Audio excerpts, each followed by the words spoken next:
సంపద వలన సుఖంగా ఉండొచ్చు గానీ ఆనందం ఉండదని, ఒక్క సేవలోనే అది లభిస్తుందని కోరమండల్ మహిళా సంక్షేమ సంఘం కార్యదర్శి మల్లీశ్వరి పేర్కొన్నారు. కాకినాడ రూరల్ మండలం రమణయ్యపేట గ్రామంలోని ఈపీఐసి కాలనీలో గల అడబాల ట్రస్ట్ కార్యాలయంలో ప్రాణాంతక వ్యాధిగ్రస్తులకు కోరమండల్ మహిళా సంక్షేమ సంఘం ఆధ్వర్యంలో నిత్యావసర సరుకుల పంపిణీ కార్యక్రమం జరిగింది.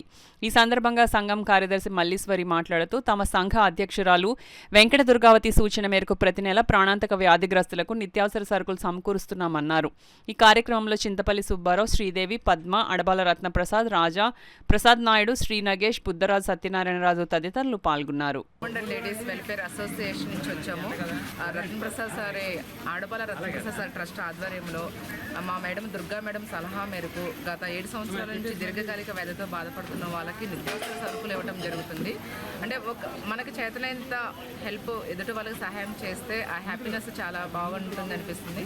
అలానే మేము కోరమండల్ లేడీస్ వెల్ఫేర్ అసోసియేషన్ ద్వారా ఇంకా మంచి మంచి సేవా కార్యక్రమాలు చేస్తామని చెప్తున్నాం. కోరమండల్ లేడీస్ వెల్ఫేర్ అసోసియేషన్ వారు పూర్తి సహకారంతో వాళ్ళు ఉన్నతమైనటువంటి ఆరోగ్యం ఉండాలనేటువంటి ఉద్దేశంతో అందించేటటువంటి ఆహార దినుసులను ఉపయోగించుకొని వారు సంపూర్ణమైనటువంటి ఆరోగ్యవంతంగా ఉంటూ ఉన్నతమైనటువంటి ఆశయాలు, ఉన్నతమైనటువంటి సమాజ నిర్మాణంలో వీరు అడబాల ట్రస్ట్ ద్వారా చేసేటటువంటి కోరమండల్ లేడీస్ అసోసియేషన్ వాళ్ళకి ధన్యవాదాలు తెలియజేసుకుంటూ వాళ్ళు చేసేటటువంటి సేవలు మరింత విస్తృతం కావాలని, వాళ్ళు అనారోగ్యంగా ఉన్నటువంటి అందరూ సంపూర్ణమైనటువంటి ఆరోగ్యం ఉండేటువంటి వ్యవస్థ కావడానికి కృషి చేసేటటువంటి వాళ్ళ సేవలని మనం అందరూ అభినందనలు ఇస్తూ వారికి కృతజ్ఞతలు, నమస్కారాలు తెలియజేస్తాం.